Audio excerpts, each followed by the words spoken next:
ฤษภาคมปี 2026 วิทยาคารการเมืองป้องกันความสงบได้จัดกองประชุมสรุปเวียกงานประจำ6 เดือนต้นปี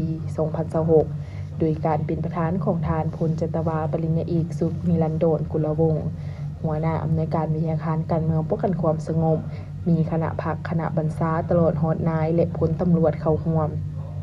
ในโอกาสนี้ทานพลจันตวาปริญญาเอกสุขนิรันดรกุลวงศ์ได้มีคำเห็นชี้นำทิศแนวทางให้คณะพรรคคณะบรรษา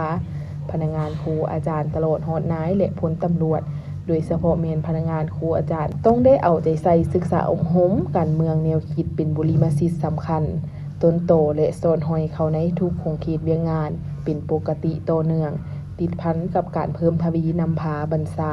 แบบรวมศูนย์ประชาธิปไตยปรึกษาหารือเป็นหมู่คณะแบ่งความรับผิดชอบอย่างละเอียดเคียงคู่กันนั้นต้องได้เอาใจใส่ลงลึกใกล้สิติดเทศกับการแก้ไขเวียงงานให้เทศถึงรักษาความสามัคคีภายในให้เน้นเฟ้นปฏิบัติถูกต้องตามการนำพาของพรรคแบบเพนวิธีเฮ็ดเวียกต้องมีวิทยาศาสตร์เทศเหมาะตัวจริงต้องติดตามกวดกะสุงยูพร้อมทั้งสรุปถอดถอนบทเรียนเป็นเจ้าการในการเฮ็ดหน้าที่เวียกงานของตน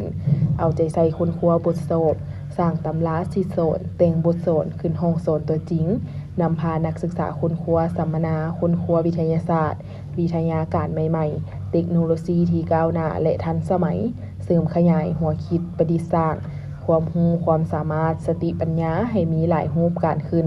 สามารถเชื่อมโยงข้อมูลผ่านระบบที่ทันสมัยกับบรรดาประเทศเพื่อนมิตรยุทธศาสตร์ภาคพื้นและสากลไปเคียงคู่กับการบำรุงก่อสร้างยกระดับความรู้ความสามารถวุฒิการศึกษาและนามยุทธครูอาจารย์ให้สูงขึ้นเพื่อเป็นการพัฒนากำลังให้มีความแข็งแรงเข้มแข็งและเตรียมพร้อมรับใช้ชาติรับใช้ประชาชนอย่างแท้จริง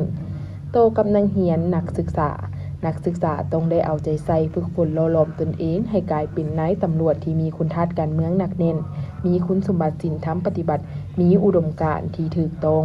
มีทัศนะหลักมั่นฮู้จำแนกมิตรศัตรูอย่างจะแจ้งมีแบบเพนดำรงชีวิตปลอดใสขาวสะอาดปฏิบัติโมงขึ้นห้องให้ถูกต้องเอาใจใส่คนครัวหำเฮียนครูอาจารย์โดยเฉพาะเมนชั่วโมงสัมมนาและชั่วโมงคนครัวด้วยตนเองปฏิบัติข้อกำหนดกฎระเบียบของวิทยาคารวางออกอย่างเข้มงวดโดยเฉพาะเมนการไปมาการพัวพันพนักงานครูอาจารย์และนักศึกษาด้วยกันเพิ่มทวีความสามัคคีภายในโดยเฉพาะเมนพนักงานครูอาจารย์นายและพลตำรวจก็คือหมู่นักศึกษาด้วยกัน